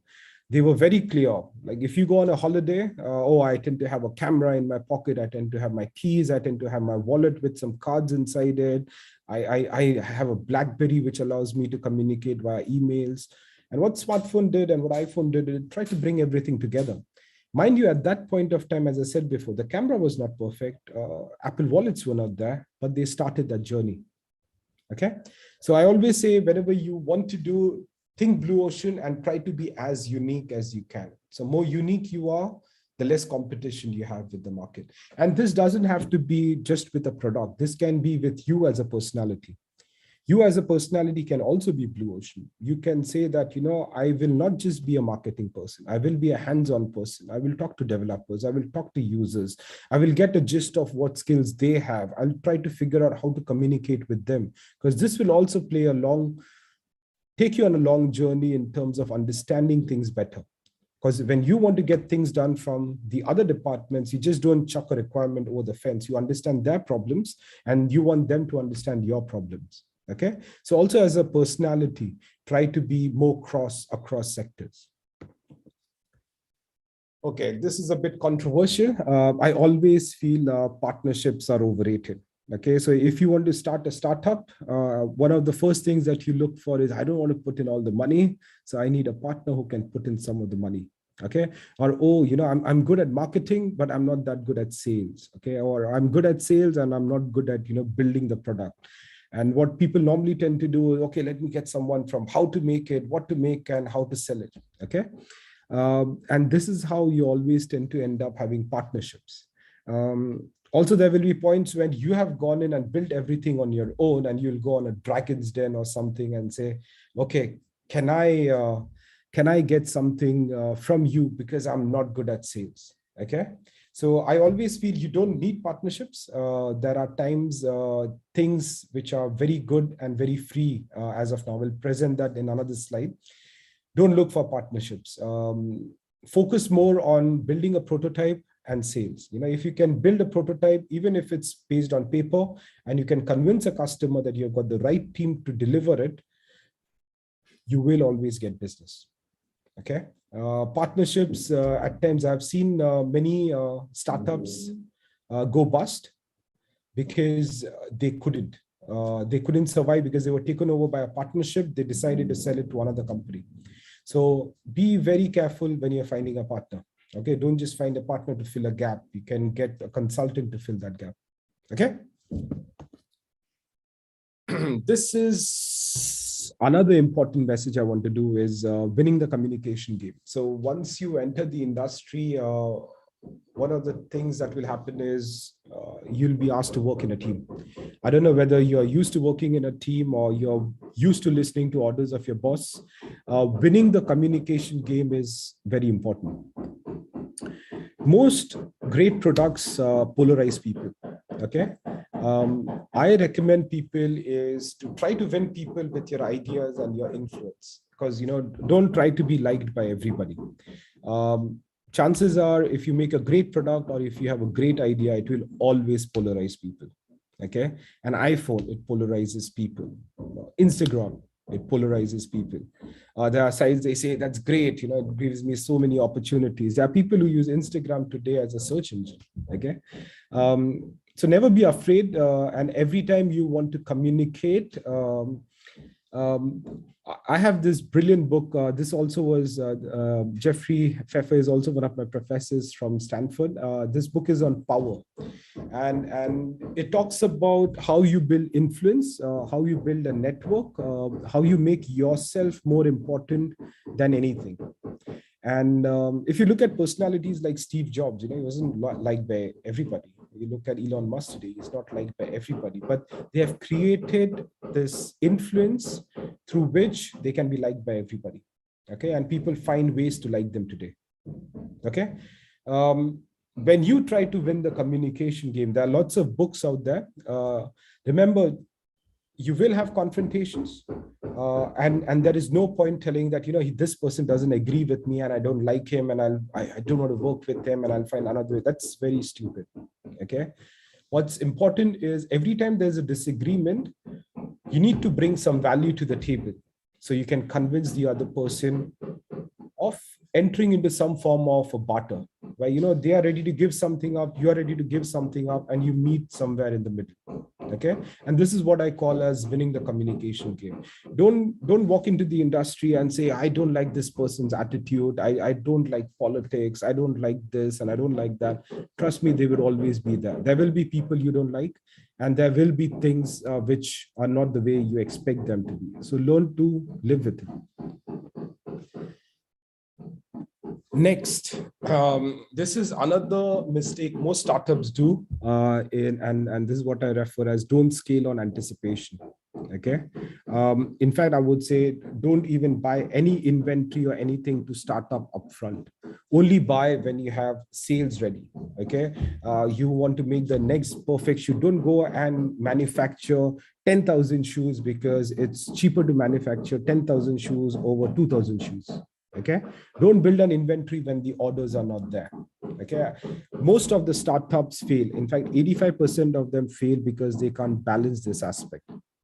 Okay, so I have never heard of a company that fails because the demands were high, or it was so huge that they were never able to succeed. I have never heard this problem before. It's a good problem to have. Okay, of course, I'm not saying don't scale, but I'm saying is don't scale until the orders are in. Okay, in today's world, if you look, there was a point when you had to invest on hard drives and big processors and big computers. Today you can get it for free. Once your first order comes in, you can buy space on Amazon or on Google Cloud, and it's very easy. There were times when you had to pay for licenses. Today most of the things are open source. There were times you had to invest a lot of money on marketing. All the bright consultants or future consultants on the call need to be used. But remember, you can use some cheaper forms or easier forms like Instagram, Fiverr.com, and get on the road to try something in the beginning where you don't invest too much money on just one thing. There were times we had to, I've come across startups, the moment they become a team of 5 people, they want an office space. You don't need an office space. We are all connected right now virtually. You don't need something. So there are many things which are out there for free, and don't go about investing money or planning, because these things will drain you, because it adds to operational cost. And if you can't sustain with a constant demand of projects coming in or sales coming in, you will go bankrupt. Okay. Finally, this is one of the tools I use maximum amount of time. I call it the pitch. Okay. You'll have very few opportunities where you get to pitch something to a person. Say I'm at a water cooler and you get 10 seconds. I'm there to just collect water and you have to pitch something. Okay. And there will be times when someone will at an interview ask you to pitch for something. Okay, there are times people will, without any kind of heads up, tell you today Shumit is going to tell you about automated vehicles of the future. They have not told me anything about it. They just want me to stand up and deliver a speech. And trust me, as you go more and more senior in the organization, you'll have more such situations happening to you. Okay, so first thing I always say is, as I mentioned before as well, not too many slides, not too many words in a presentation. Try to make yourself the sellable property. Make yourself the pitch. Okay. And by the kipper, what I mean is, kipper is the name of a fish. What you see here is how I structure a presentation. Okay. I always start with the eye of the kipper. So the eye is the headline act. So if you have someone at the water cooler, you should know very clearly what they want to achieve, what their KPI is. So I would say, Gunasundari, I'm going to tell you how you can make 2 million rupees in 20 minutes time. Okay, now I've got the attention of the person, right? The next thing is a smile. Okay, you always need to make the audience have some sympathy and stuff. This is where you can introduce yourself. This is where I do. I'm Shumit. My father spelled my name wrong. Okay, so you kind of build sympathy and a connect with the person. Then you always have 3 important messages. Okay, it could be the why, what, how. It could be just the 3 hows you're going to do, or it could be 3 mission statements. It shouldn't be more than 3. Okay. If I ask you what you had in your salad today, you will say, yeah, I had a bit of cucumber, I had tomatoes, I had this. And trust me, the moment you have passed 3, you will forget. You will not remember things. It will, I had some lettuce as well. And so human memory always remembers 3 things. And remember one thing, you do not do a presentation to share knowledge. You always do a presentation to create memory. Okay, if you make a presentation which talks technology and this, and at the end of the presentation the people don't remember things, what you have done is you have wasted your 30 minutes. Okay, so always focus on who your audience is and always focus on how you can create memory. Okay, so the 3 bones are the 3 main highlight points which you do, and the tail is something which you do a summary of. In a summary you go like, I told you how you can make 2 million. These are the 3 main things you do, and this is how you should get started. Okay, so these were the 10 key messages I wanted to send across to you. I hope I was audible, and I know there was a lot of background noise which was going on. I don't know, it's probably the neighbors are doing some construction work, but these are my social media handles. You can connect with me on LinkedIn. You can also connect with me on Twitter, and this is a point where I'm happy to take questions.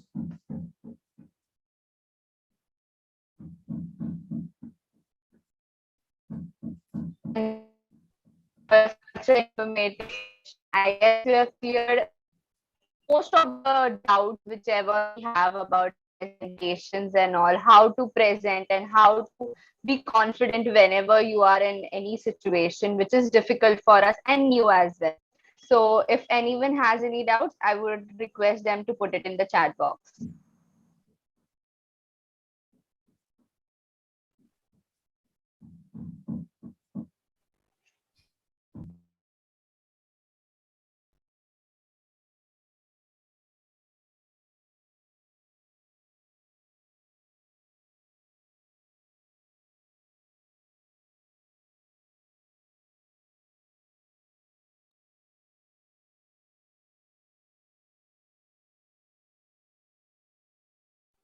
Okay, so our first question is, how do startup incubators differ from accelerators?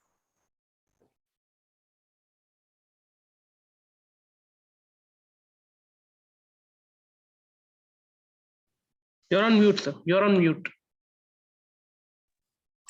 Okay, thanks for that. So see, there are different terminologies which you'll find out there in the industries. Okay, they are rated, grouped as, so once you start a startup, you'll be given a particular band. Okay, you come from a particular band. Once you get an X number of customers on board, you are moved to another band, and once you scale, you get into a different set of bands. Every startup goes through this journey.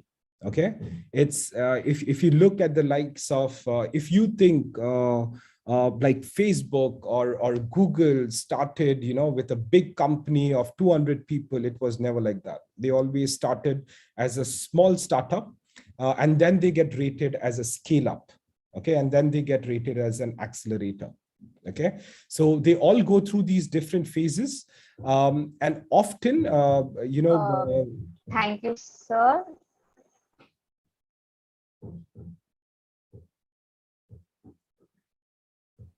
Sorry. No, sorry, sir. You can carry on. Okay. Yeah, so I was just saying that in a nutshell, you move from these phases of being a startup to a scale up to becoming an accelerator, and to not just stopping at an accelerator. You can there are different terminologies which are used on these days, on how you become a $1 billion startup, and how you are branded as such. There were times when venture models were more important, where you would go pitch an idea and try to get more venture support to be able to scale. But what has started happening of late is what we call as venture clienting. So venture clienting is something which is different. Startups normally are able to solve a small part of a bigger process. Okay, so if I have a manufacturing plant and I have procurement and operations and everything running on the floor, maybe there is a startup that just fixes a small robotic solution and automates a small part of the overall problem. So what we tend to do is, if you are, say, for instance, a service, say you join a McKinsey or you join a Capgemini tomorrow, what you will try to do is connect, because these startups don't have a connect with the big customers. Yeah. So they don't have a connect with a BMW or Bosch and Siemens because they cannot. Yeah.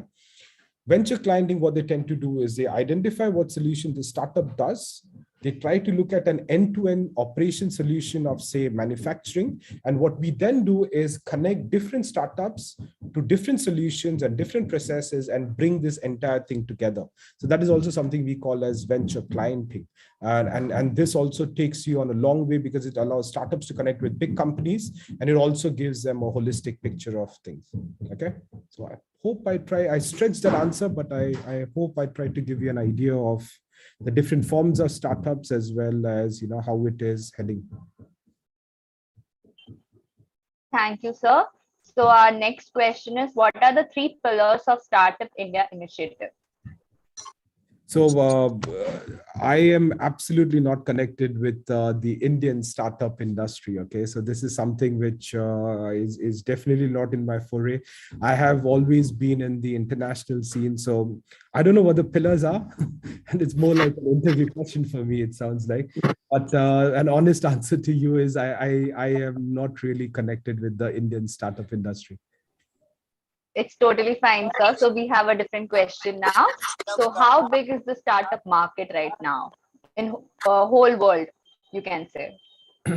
I think when you have to measure your food space, it's always based on your idea or your solution. Okay, so say for instance you want to make dog food. Okay, what you do is, how many dogs are there in the market? Okay, how many dog owners are there in Mumbai, or how many dog owners are there in India? And then you try to create market space, and then you try to measure market penetration. So every time you do a startup, you will need a nice Excel that talks about what is the volume of market, what is your targeted market penetration, what percentage of the market is already penetrated, and how you tend to do and how you will go about in year 1, year 2, year 3, year 4. So you will start with, I just want to acquire 1% of the market in year 1, and by year 5 I want to get at least to 20%. Okay, so this is how you do market penetration as well as judge volume of anything, and they are always based on the product and the solution. So if you look at the number of startups, they are the most volatile piece you will find. 85% of the startups fail, and they fail for a reason, and the volume will always change.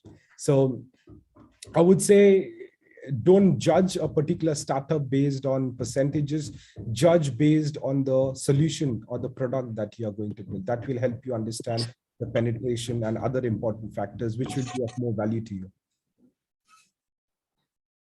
Okay, thank you, sir. So we have a next question. How do startups get seeding funding? Seed funding, basically, to start a startup. So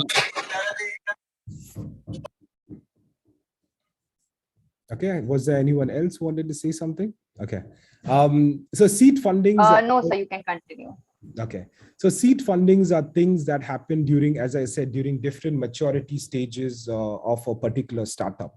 There are some, when you go for seed fundings, what is also very important is, you look at the venture capitalists who are investing in your particular area. So when I look at, if my product is based on IoT, I try to look at venture capitalists like Intel. Intel has a strong base in that area. So it's not just about me coming up with an idea, but also looking for an investor or a venture capitalist who is ready to invest in that particular area. Okay. So your question about seeding, seed fundings, how they happen. One of the easiest ways for y'all to get into the space is not just, and I think Gunasundari was also saying it in the wrap up in the call before, is don't just focus on national, okay? Look international. And when you look international, there are a lot of crowd-sourced platforms where you can go pitch an idea and you can easily get funding. So there are a bunch of sites out there which you can look up. I myself invest in a few startups, and there are examples out there. I wouldn't mention one because I'll then be being biased to the other one. But there are a lot of crowdsourced platforms, and that's the easiest way for you to pitch an idea, pitch the target potential. And before you do that, I always say is at least try and go and generate some sales. Just don't go look for an idea where you have not even made an effort to sell something. Okay, and have a projection and a clear valuation and a fair valuation, because that's how you can get the seed fundings. And I would always say, if you want that, look for crowdsourced platforms. They are much easier to penetrate and get into. Thank you, sir. So our next question is how to deal with credit giving facility in the market when the startup have minimum capital. As per our supplier takes advance payment and customer prefer credit facility. Okay, and I bet this comes from is it Bharat from a finance? Gupte. Okay. Right. So how to deal with credit giving facility in the market when a startup have minimum capital as a supplier take advance payment and customer prefer credit facility? It's a typical problem. It's not just anything you do. There are ways and solutions already in place. So say for instance, an easy example is I want to open up a pub. Okay. So if I want to open up a pub, I definitely need to have some inventory. Yeah, so I need a stock of everything that is needed in terms of food, beverages, etc. Right? And at the same time, I don't know how many customers are going to walk in through. Okay, so this is where you always enter into kind of positioning in the market. And there are ways in which you sign contracts, because you have your accounts receivables and you'll always have your accounts payables. Okay, and between the accounts receivables and the payables, there is always a window of credit which is allowed. Okay, so if you are going to get this and if you are going to get a vendor, what you have to focus on is how you sign the contract and how you delay your payments and wait for the window to come in. And depending on the industry, there are various solutions. So I wouldn't just give you a generic solution as such. What I always say is be clear when you sign your contracts. Okay. Thank you, sir. So our last question will be, what is free economic zone? Explain it. Sorry, I was not able to hear the question. Can you repeat the question? What is the economic zone concept? Can you explain it? Yes. So one of the reasons why India progressed so quickly in the late 90s is because we came up with this economic zone concept, right? And what it does allow is it gives some benefits to the startups, to the industries that want to prosper. So if you look in the 90s, there was a big boom for IT, which is offshoreization of IT. So I think it was Mr. Naren Patni who came up with this idea first, and then Infosys and other companies also jumped on that bandwagon. It was about how IT could be extended and offshoreized to get better value at a better cost. Okay. And to help promote that, our governments, what they offer is they offer these economic zones. So like, in Mumbai, you have SEEPs, right? That's also an economic zone, and you get some grants and benefits from the government that allows you to prosper and get past the initial hurdles. So they try to create these industry hubs, because what India wants to become is an industry hub. And to make it possible, some basic infrastructure. Okay, Salim bhai. And that's what the economic zones do. They try to help you, and the governments try to help you in going past various phases in your initial part of the journey. Okay, and that's where these economic zones and economic free zones come into the picture. But again, you know, I'm a bit international, and I'm not so much aware of the different economic zones and things which are happening in India. But I can tell you, most of the hubs, if you look at the Caucasus right now, if you look at Lithuania, you look at all the countries which have kind of separated from the Soviet, they are on a similar journey to what India was at that point of time. And they have these similar concepts of economic zones, like Dubai tries to project as, you know, a tax-free haven. And the main objective is to get more industries in, more revenues moving out, because helping a company get started is one thing, but once a company prospers, there's a lot of revenue that exchanges hands and is based out of the country. So that's how that model works. Thank you, sir. And the next question is, according to you, what are the few important parameters to consider while investing in startups? If you want to invest in startups, the most important thing is I will never invest in a startup. I would always invest in a scale up onwards, because a startup is a very early stage and you really don't know. And the odds of them failing are very high. So when I say 80 to 85%, these are the real numbers. I would always invest in scale ups, and I will do it based on the other investors who are investing in it. If I have not done the due diligence of why a particular company investing in it, I would always look at the other investors who are on board, because they do more brainstorming before they invest anything. So I would look at who the other investors are, and I would never go for an early stage startup. I will always go for scale ups who are more mature, have at least been in the industry for 2 to 4 years, and that's how I would go about if it is investing.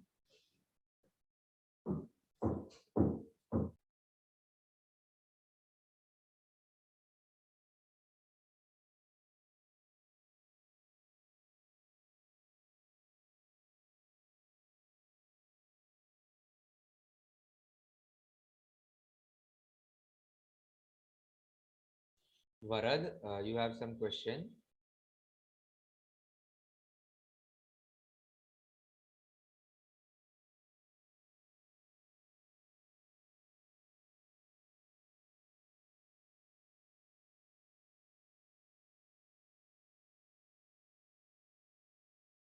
Hello, Durva. Yes, ma'am. Bharat is asking some questions. He has some doubts. Okay.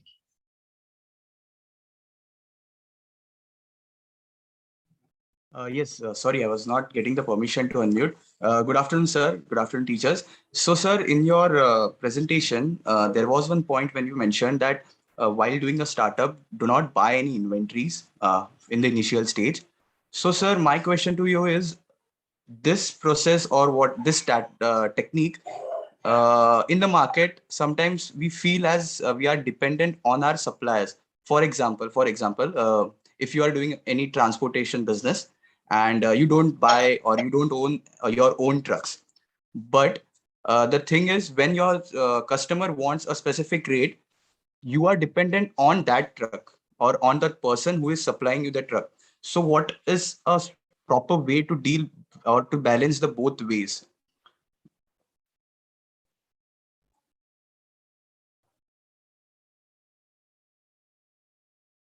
So you're on mute. So you're on mute. Oh, okay. We'll solve that.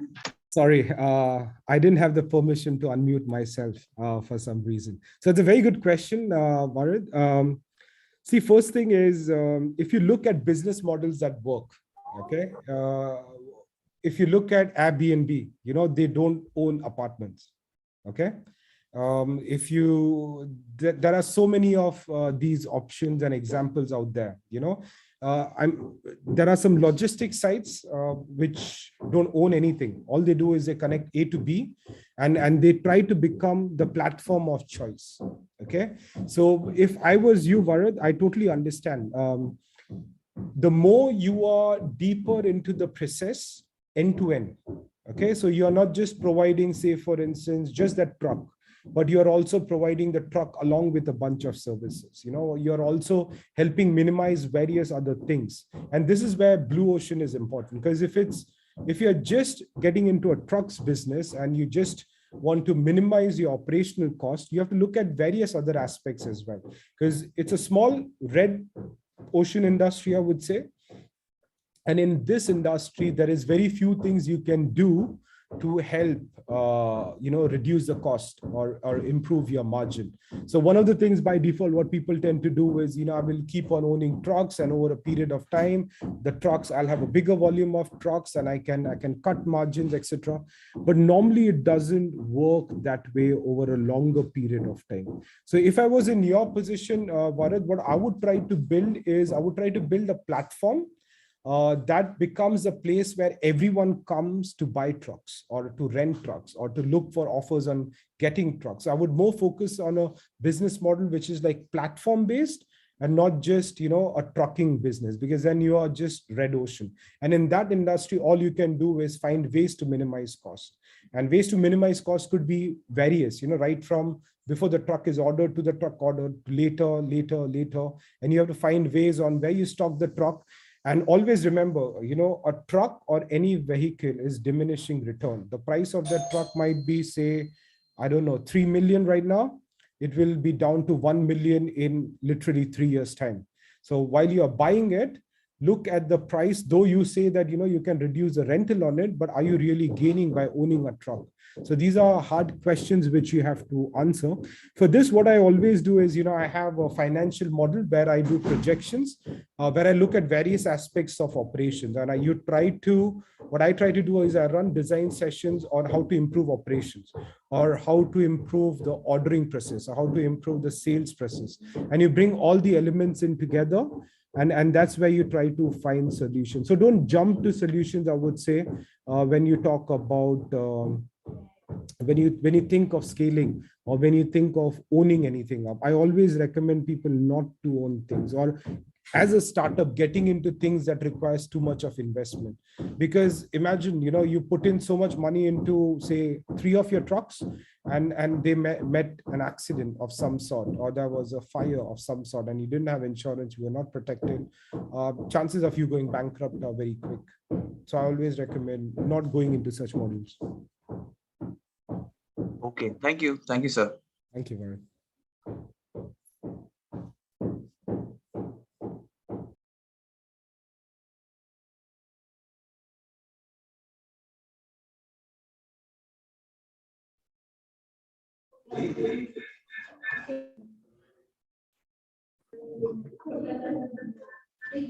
Durva, unmute yourself. And hello, am I audible now? Yes, Durva, now. So Okay, so does anyone have any more questions? Please, they can raise your hands and ask, sir. Or we can proceed with the session. I guess everyone has cleared their doubts. So thank you, sir, for clearing all our doubts and answering them and explaining them what actually has to be done. So I request Professor Chitra More, ma'am, to deliver the vote of thanks. Thank you, Durva. Good afternoon, everyone. My name is Chitra More, Assistant Professor at the BMS Department of VSIT. It is my immense pleasure and privilege to thank you, guest speaker, Mr. Sumit Nag, an innovative strategy advisor, for giving guidance in today's panel discussion on Startup India Redefining India's Growth Drivers, Challenges and Pillars of Support, that is students-oriented session. Here, sir has already explained the 10 things, that is focus on your purpose.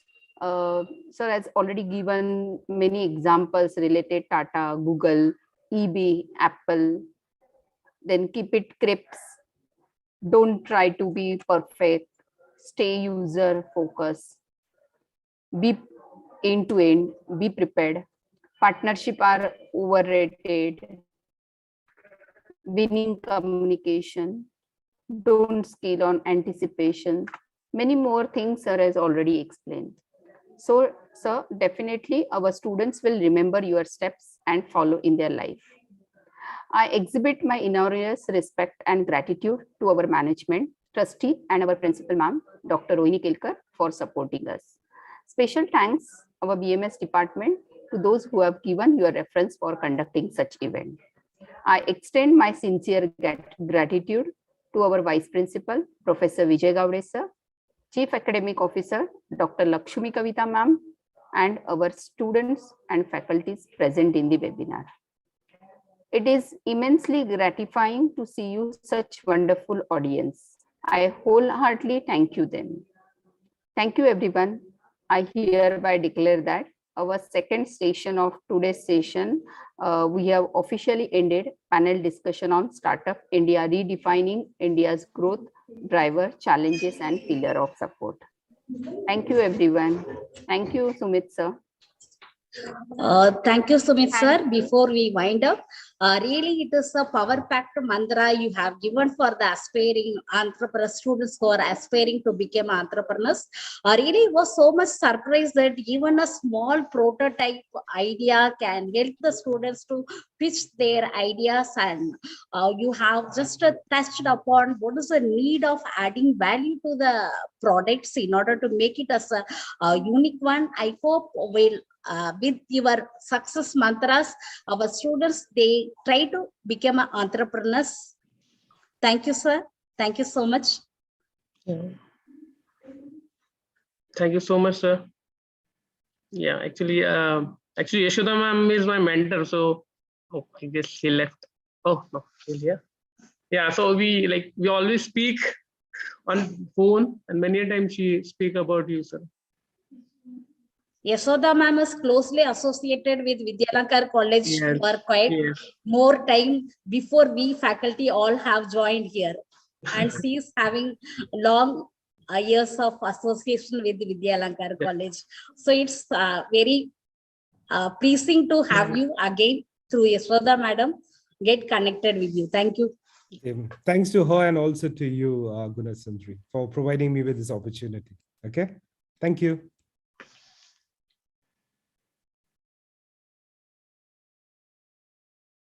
Dhruva, will you please ask the participants to turn on the videos? Yeah. So thank you, Gunasundari ma'am, Chitra ma'am, Sagar sir, and Sumit sir for this wonderful session. So I would request all our attendees to switch on their camera for a quick photo session. Ronak.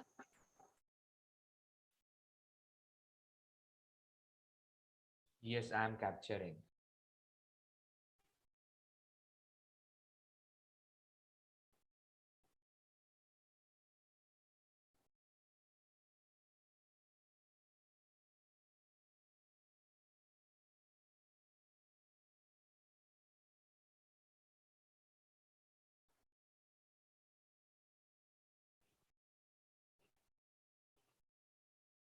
Is it done, Ronak? Yes, done. Thank you. Okay. And the feedback form link is provided in the chat box. Please fill the form that it would record your attendance for the session.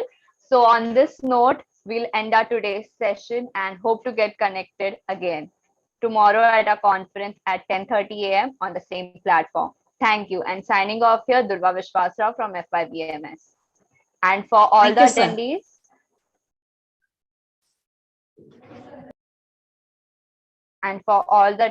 I have a quick information. There is a link posted in the chat box. I want each and everyone to participate, to register yourself on that. And because there is a session about something which I know probably most of the people won't be able to join, but I want each and everyone to register it. Thank you. Have a nice day.